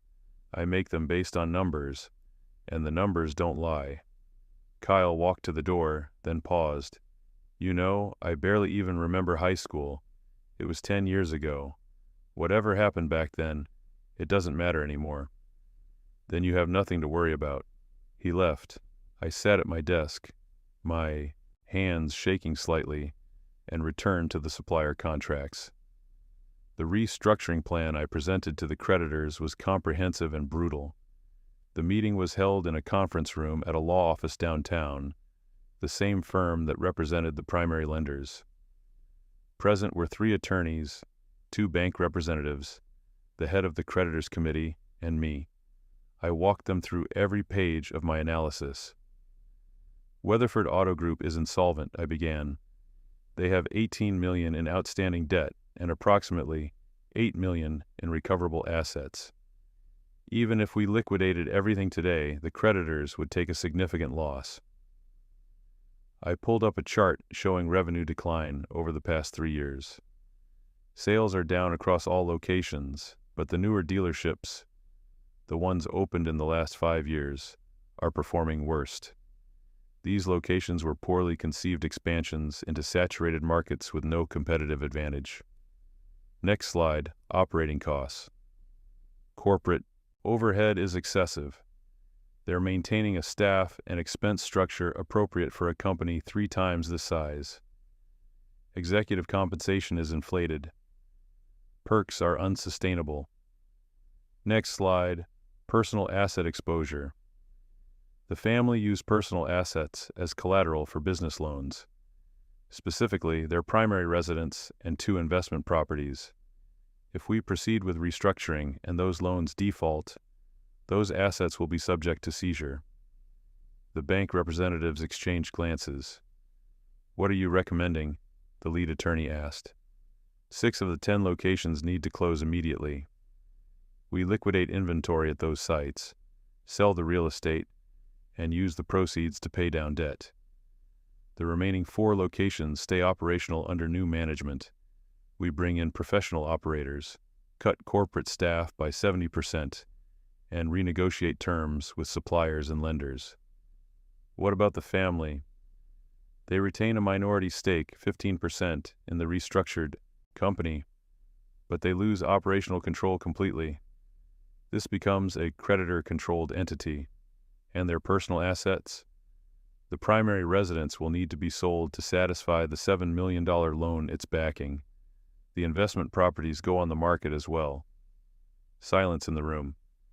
Finally, one of the bank reps said, "How long to execute this?" 4 to 6 months for the closures and asset sales. Another 6 months to stabilize the remaining operations. What's the expected recovery for creditors? If we execute cleanly, I estimate 60 to 70 cents on the dollar. If we liquidate everything, maybe 40 cents. More silence. The lead attorney looked at his colleagues, then back at me.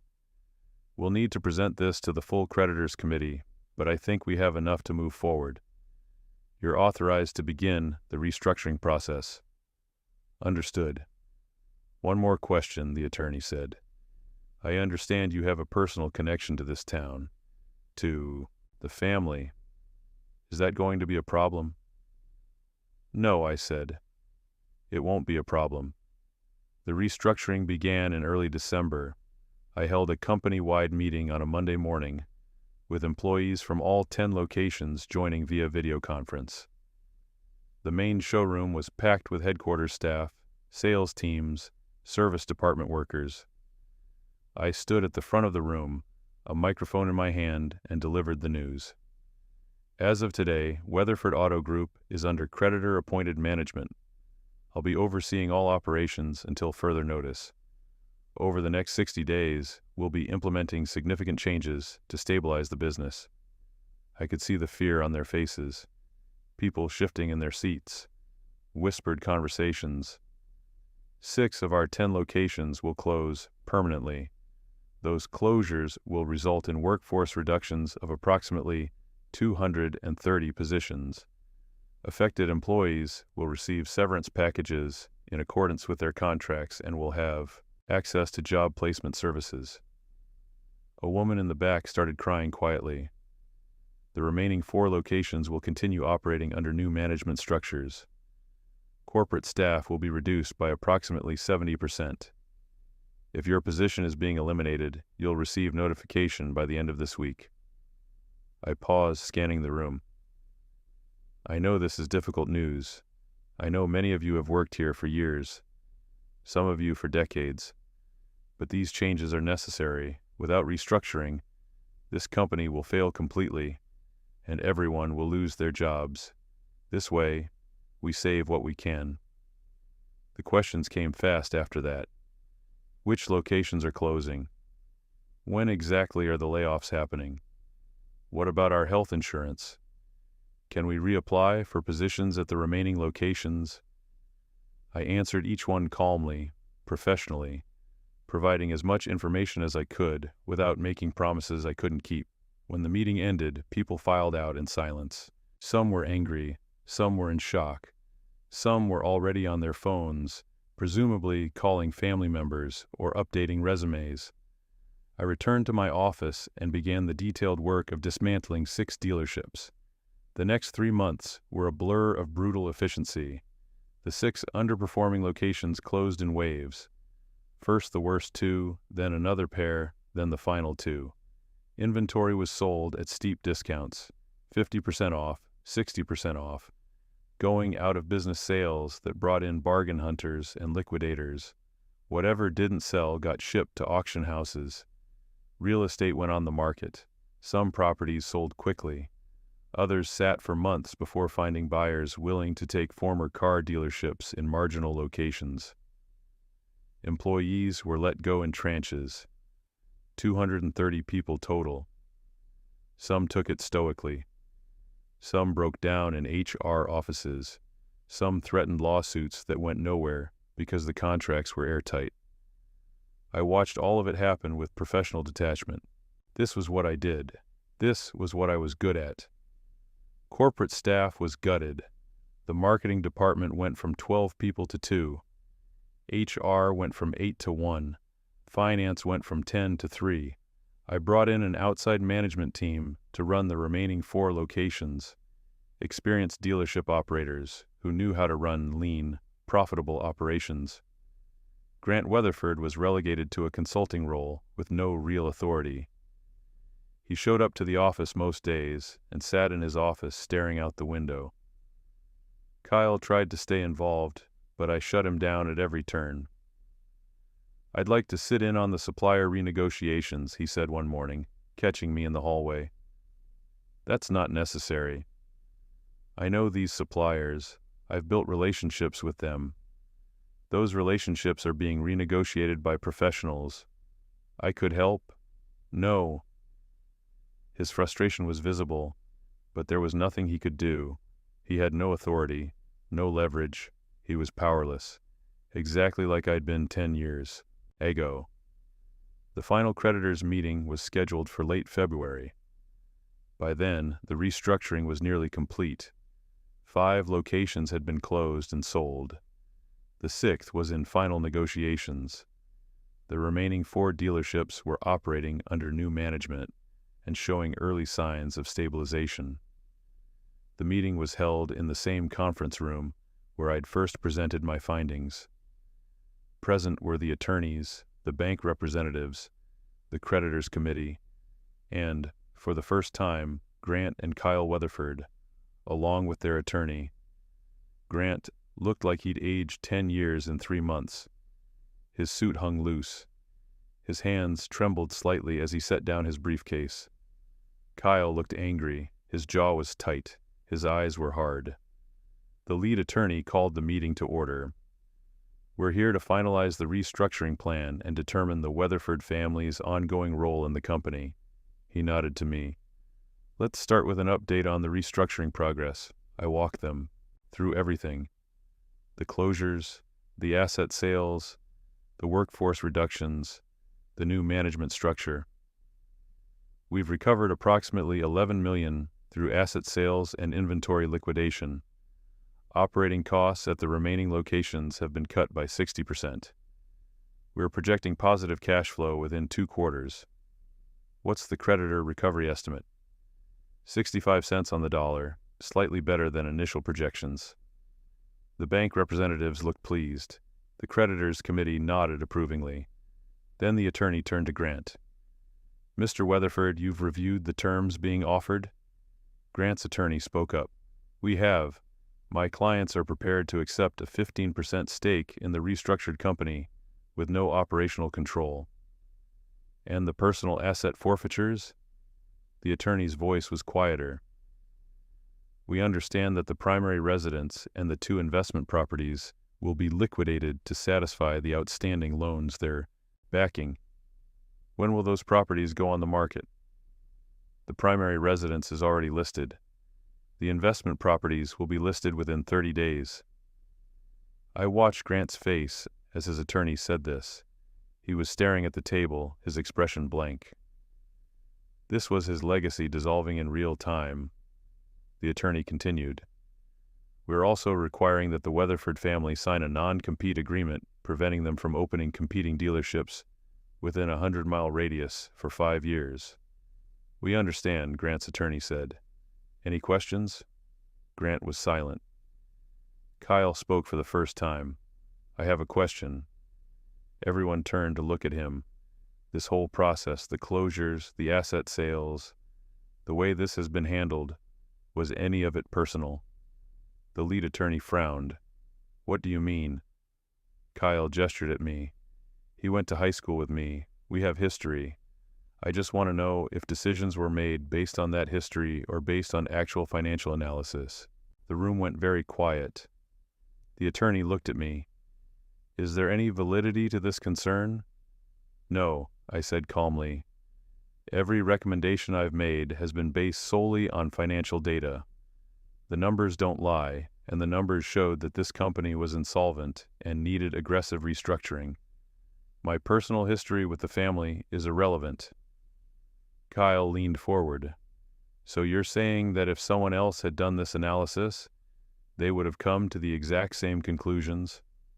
Yes. And closed the exact same locations? Yes. And sold off the exact same assets? Yes. The restructuring plan I implemented is the standard approach for a company in this situation. Any competent analyst would have reached similar conclusions. Kyle stared at me. I don't believe you. That's your prerogative, but the creditors do. And they're the ones who matter. The lead attorney cut in. Mr. Weatherford, unless you have evidence that the restructuring was conducted improperly or in bad faith, this line of questioning is not productive.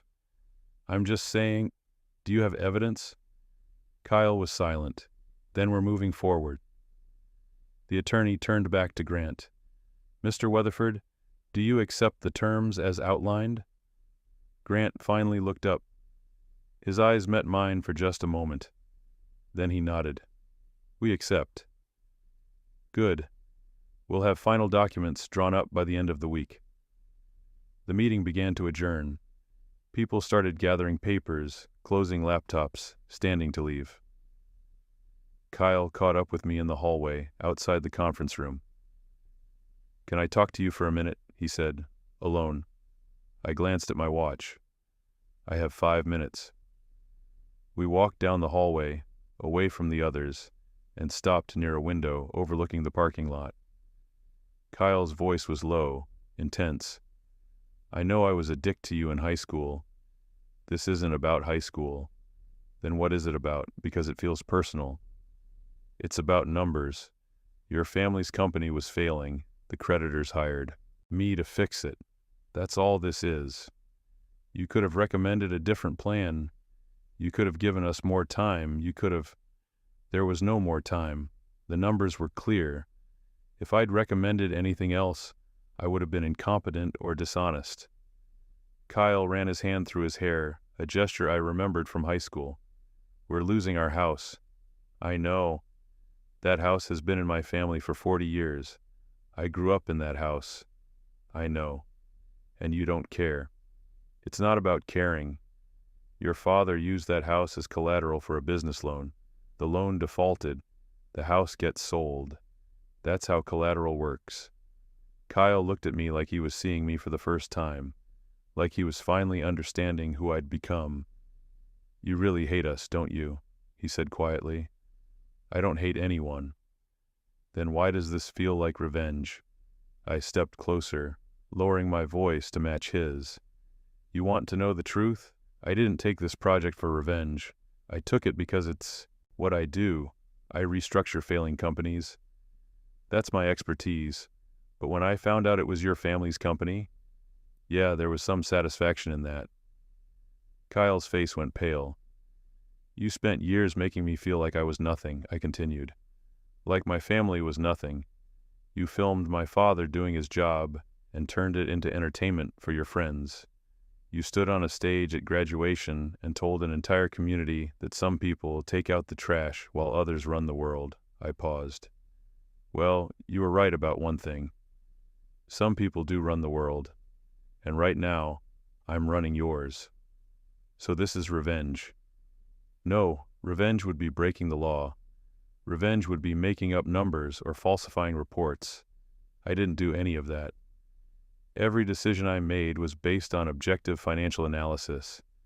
The fact that it resulted in your family losing everything? That's just what happens when you run a business into the ground. I checked my watch again. I need to go. I have calls. Scheduled. I started to walk away. Kyle called after me. You know what the saddest part is? I stopped but didn't turn around. You won, he said. You're more successful than me.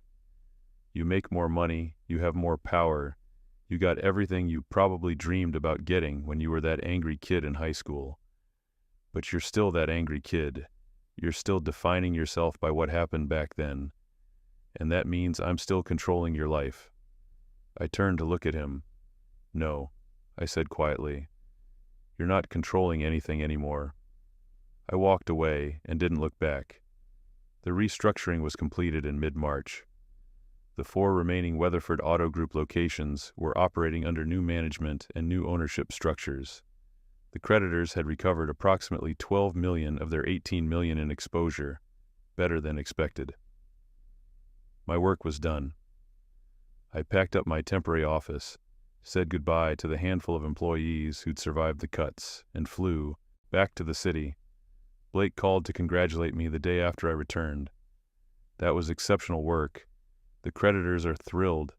You're getting a bonus, $150,000, and the partners want to talk to you about fast-tracking to senior director. Thanks. How do you feel about it? Fine. Just fine? It was a job. I did it. It's done. Blake was quiet for a moment. You know, when I first met you, you were this hungry kid desperate to prove yourself. And over the years, I've watched you become one of the best restructuring specialists I've ever worked with. You're efficient, ruthless when necessary, and you don't let emotions cloud your judgment. I appreciate that. But I worry sometimes that you've lost something along the way. Lost what? I don't know. Whatever made you want to do this in the first place. You're so good at tearing things down that I'm not sure you remember why you started. I didn't know what to say to that, Blake continued. Just take some time off. Decompress. You've been on this project for 6 months. You've earned a break. Okay. I mean it. Take a real vacation. Go somewhere. Turn off your phone. Remember what life is like outside of failing companies and restructuring plans. I'll think about it. I didn't take a vacation. I threw myself into the next project, and the one after that, and the one after that. Over the next 5 years, I worked on dozens of restructurings, retail chains, tech companies, manufacturing firms, healthcare providers. Every project followed the same pattern: analyze, recommend, execute. I got very good at it. I made partner at Stratton and Associates. My annual income crossed $500,000. I bought a house in an expensive neighborhood, 3 bedrooms, 2 bathrooms, a home office where I worked late into the night. I lived alone. I didn't date. The few relationships I attempted never lasted more than a few months. The women, smart, successful, interesting people, all eventually reached the same conclusion. I wasn't really there. I was physically present, but emotionally absent, always thinking about the next project, the next analysis, the next company that needed to be dismantled. I didn't have close friends. The people I worked with respected me professionally, but didn't particularly like me personally. I was too cold, too focused, too willing to make decisions that destroyed lives. My parents called occasionally. My mom would ask when I was coming to visit. My dad would ask how work was going. I always had an excuse. Big project coming up. Traveling for work? Maybe next month. I visited maybe once a year, if that. Thanksgiving or Christmas, a quick overnight trip where I showed up with expensive gifts and left before anyone could ask too many questions about my life. They could see I'd changed. I could see it in their eyes. The way they looked at me like I was familiar but foreign, like they recognized my face but not the person behind it. One Christmas, when I was 38, my dad pulled me aside after dinner. We were sitting on the back porch, the same spot where we'd had similar conversations years ago. He was drinking a beer. I was drinking expensive scotch from a bottle I'd brought. "Your mother worries about you," he said. "I'm fine. You work too much. The work is important." He was quiet for a moment, staring out at the small backyard that looked exactly the same as it had when I was 15. "I retired last year," he said. I'd known that. He'd mentioned it on a phone call. 27 years with the city sanitation department. They'd given him a small pension and a watch. "How's that going?" I asked. "Good, strange. I spent so many years doing the same thing every day that I don't quite know what to do with all this time. Your mother keeps trying to get me to take up hobbies." "Have you?" "Not really. I mostly just putter around the house. Fix things. Think about things." "Think about what?" He took a long drink from his beer. "You remember that kid who used to bother you? Kyle?" My chest tightened. "Yeah." "Whatever happened with him?" "Nothing. He went to college. I went to college. We lost touch." My dad looked at me. "That's not true, is it?" "What do you mean?" "I mean, you didn't lose touch. You held on to what he did to you, and you used it as fuel for everything you've become." I didn't answer. "And I get it," my dad continued. "I understand why. What he did was cruel. The way he treated you, the way he made fun of my work, it was wrong. I would have been angry too. But at some point, you gotta let it go. Because holding on to anger like that, using it to drive yourself year after year, it changes you. It turns you into someone you might not recognize." "I'm successful," I said quietly. "I make more money than anyone in our family has ever made. I'm respected in my field. I have a house, a career, everything I worked for." "I know, and I'm proud of you, but are you happy?" The question hung in the air between us. I thought about my empty house, my lack of meaningful relationships, the way I spent 70 hours a week working on projects that destroyed other people's livelihoods. "Happiness isn't the goal," I finally said. "Then what is?" "Security, power, making sure no one can ever make me feel the way Kyle made me feel." My dad nodded slowly. "And has that worked? Do you feel secure, powerful?" I didn't answer, because the truth was, I didn't feel secure at all. I felt like I was still that 15-year-old kid in the parking lot, humiliated and powerless, except now I'd built elaborate defenses around that kid, expensive suits and professional credentials and the ability to destroy companies. But the kid was still there, and he was still angry. I'm 41 now. I still do restructuring work. I still make a lot of money. I still live in that expensive house alone. Last month, I got an email from my high school announcing a 20-year reunion. I deleted it without reading past the subject line. I don't go home anymore. My parents stopped asking. We talk on the phone every few weeks. Brief, surface-level conversations where I tell them work is good, and they tell me about their lives that continue on exactly as they always have. My dad is 65 now. My mom is 63. They're getting older. I should visit more, but I don't, because going back there means confronting what I've become. It means seeing the distance between who I was and who I am now. A few weeks ago, I was working late in my home office when I decided to Google Kyle Weatherford. I don't know why. Curiosity, maybe, or some need to know if the person I'd defeated was still defeated. I found him on LinkedIn. He's working as a sales manager at a mid-sized car dealership 2 states over. No longer in the family business, obviously, since that business barely exists anymore. Making probably 60 or 70,000 a year. Married, 2 kids. His profile picture showed him smiling, standing in front of a row of cars, looking perfectly content. I stared at that picture for a long time, and I realized something that hit me like a punch to the stomach. He'd moved on. Kyle Weatherford, the person who'd defined so much of my life for so long, had just moved on. He'd lost his family's business, lost the house he grew up in, lost the legacy that was supposed to define him, and he'd just picked up and kept going. He probably didn't think about me at all. While I'd spent 15 years building a career around the anger he'd created, he'd probably spent that same time thinking about what to have for dinner, or what school his kids should go to, or 1,000 other normal things that make up a normal life. The revenge I'd taken, the restructuring that destroyed his family's company, was probably something he thought about occasionally with regret. But it hadn't defined him the way his actions had defined me. I'd won, objectively. I made more money. I had more power. I'd been the one to dismantle his world, but he was happy.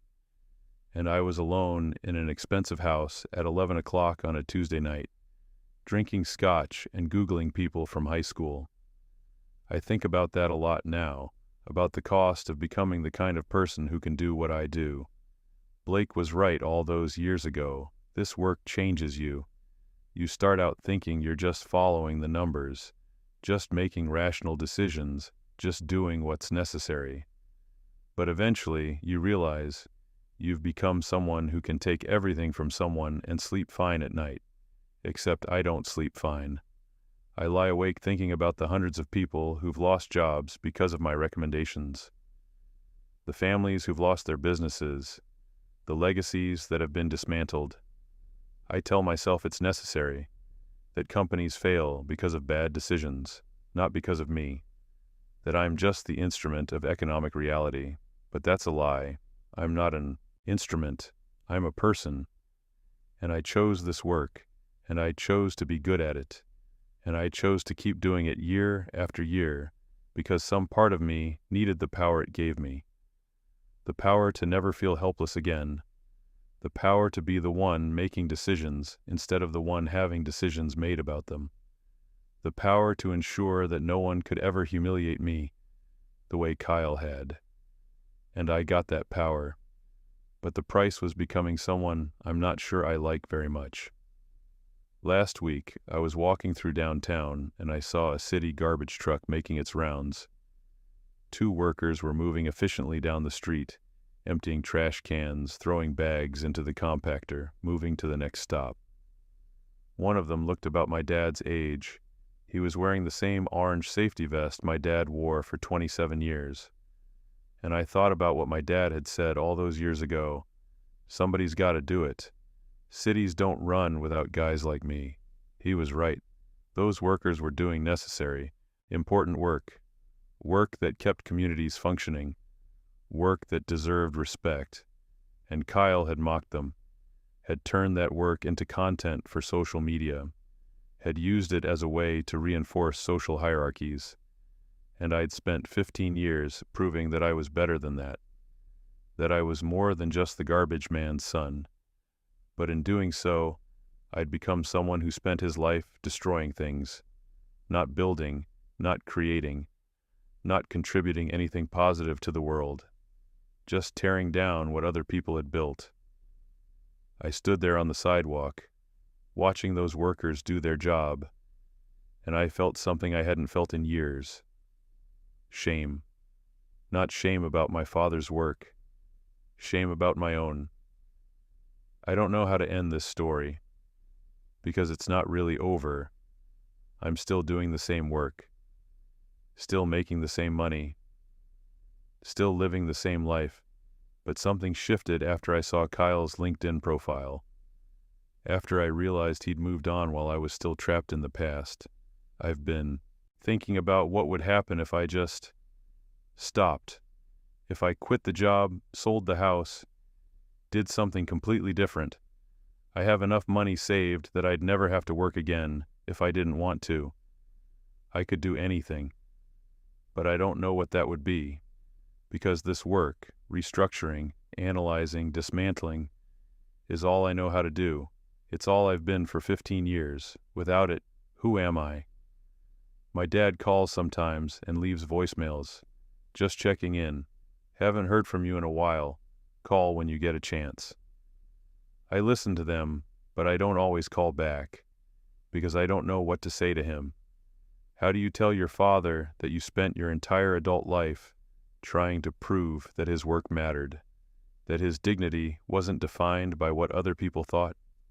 How do you tell him that you failed, that instead of honoring his example, showing up every day, doing honest work, treating people right, you became exactly what you were fighting against, someone who measures worth by power and money, someone who looks at struggling businesses and sees opportunities instead of people, someone who can justify anything as long as the numbers make sense. I think about Kyle Weatherford sometimes, not as often as I used to, but still. I wonder if he remembers the restructuring, if he tells his kids about how his family's business failed, if it's just a chapter in his life story, or if it defined him the way he defined me. I wonder if he ever thinks about high school, about the videos he posted, about the graduation speech. I wonder if he regrets any of it. Probably not, because people like Kyle don't spend years dwelling on the past. They just move forward, assuming that everyone else has moved forward too. They don't understand that some people can't move forward, that some people carry wounds that never heal, that some wounds become defining features. Here's what I know. I won. Kyle Weatherford lost his family's business. They lost their house. They lost their legacy, and I was the one who made it happen. I proved that the garbage man's son could rise above his station, that hard work and intelligence and relentless focus could overcome any obstacle. I proved that I wasn't nothing. But in proving that, I became someone I don't recognize. Someone who's successful by every external measure but empty inside.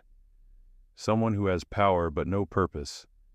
Someone who won the battle but lost something more important in the process. I sleep fine at night. That's what I tell people when they ask. And it's technically true. I don't lie awake thinking about specific decisions or specific people I've hurt. But I dream sometimes. Dreams where I'm back in high school, walking down that hallway, hearing the laughter. Dreams where I'm standing in the parking lot watching Kyle drive away. Dreams where I'm sitting at my parents' kitchen table, my dad telling me about his day, me actually listening. I wake up from those dreams and I'm in my expensive house in my expensive neighborhood, and I have everything I thought I wanted. And it's not enough. It was never going to be enough. Because you can't build a meaningful life on a foundation of anger and revenge. You can build a career, you can build wealth, you can build a reputation, but you can't build a life.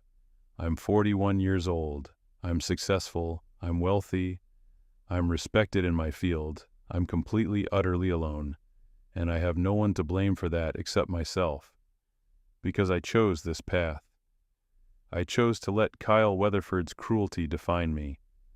I chose to spend 15 years becoming powerful enough to hurt him back, and I succeeded. But the person I hurt most wasn't Kyle, it was me. I lost years I'll never get back, relationships I'll never have, a version of myself that might have been happy, all for the satisfaction of watching someone else lose. And that satisfaction lasted about 30 seconds. Then it was just empty. My dad was right about everything, about not letting other people's opinions control you, about the difference between revenge and justice, about the cost of building your life around anger. He tried to warn me. He tried to show me a different way, but I didn't listen, because I thought he was wrong. I thought his acceptance of his station, his contentment with honest work, his refusal to seek revenge, I thought all of that was weakness. I thought I was stronger because I fought back. But I wasn't stronger, I was just angrier. And anger isn't strength, it's fuel. And when you burn it long enough, eventually there's nothing left. So here I am, 41 years old, successful, alone, empty.